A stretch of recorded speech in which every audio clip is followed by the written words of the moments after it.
सदरक्षणाय खलनिग्रहणाय हे महाराष्ट्र पोलिसांचं ब्रीदवाक्य. मात्र याचा विसर पोलिसांना पडलाय का असा प्रश्न अकोल्यातील घटनेतून उपस्थित होतोय.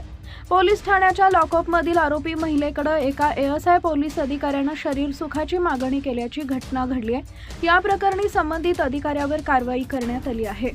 एएसआय पोलीस अधिकाऱ्यानं आरोपी महिलेकडे शरीर सुखाची मागणी केल्याचा प्रकार घडल्यानंतर वरिष्ठ पोलीस अधिकाऱ्यांनी त्याच्यावर कारवाई केली आहे. संबंधित एएसआयच्या कानशिलात देखील मारण्याचा प्रयत्न वरिष्ठ अधिकाऱ्यांनी केलाय. मात्र तो पोलीस वर्दीवर असल्यामुळे वरिष्ठ पोलिसांनी या प्रकारानंतर अधिक आक्रमक होत संबंधित एएसआयच्या कानशिलात देखील मारण्याचा प्रयत्न केला.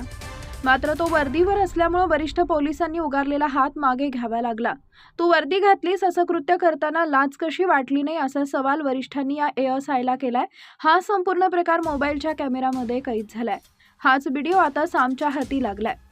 हा व्हिडिओ अर्थातच प्रकार आहे अकोला जिल्ह्यातील सिव्हिल लाईन पोलीस ठाण्याच्या लॉकअपमधील. काल सायंकाळी सुमारे 7:30 वाजण्याच्या सुमारास ही घटना घडली आहे. अकोला पोलिसांची मान शरमेनं खाली जाईल अशी ही घटना घडली आहे. 80 लाखाच्या आर्थिक पासून प्रकरणात अडकलेल्या महिलेला सिव्हिल पोलीस ठाण्याच्या लॉकअपमध्ये ठेवण्यात आलं. या ठिकाणी व्हिडिओमध्ये दिसणाऱ्या एएसआय राजेश जाधव नामक पोलीस अधिकाऱ्यानं या आरोपी महिलेला तुझ्या मुलीचं वय काय, 10,000 रुपये देतोय, रात्रभर मुलीला माझ्याकडे पाठव अशी मागणी केल्याचा आरोप होतोय. या प्रकारानंतर आर्थिक गुन्हे शाखेचे प्रमुख अनिल जुमले या ठिकाणी दाखल झाले. संबंधित महिलेचं म्हणणं ऐकून घेतलं आणि अशा स्वरूपाची मागणी करणाऱ्या एएसआयच्या कानशिलात मारण्याचा प्रयत्न देखील केलाय. मात्र या घटनेनंतर पोलीस ठाण्यात मोठा गोंधळ उडाला होता. वरिष्ठ पोलीस अधिकाऱ्यांना देखील या संदर्भात माहिती देण्यात आली.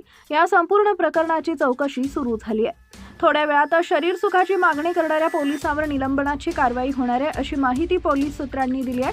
मात्र या घटनेनंतर पोलीस ठाण्यातच महिला असुरक्षित असल्याचं चित्र आहे. त्यामुळे महिला सुरक्षेचा मोठा प्रश्न या ठिकाणी उपस्थित होतोय.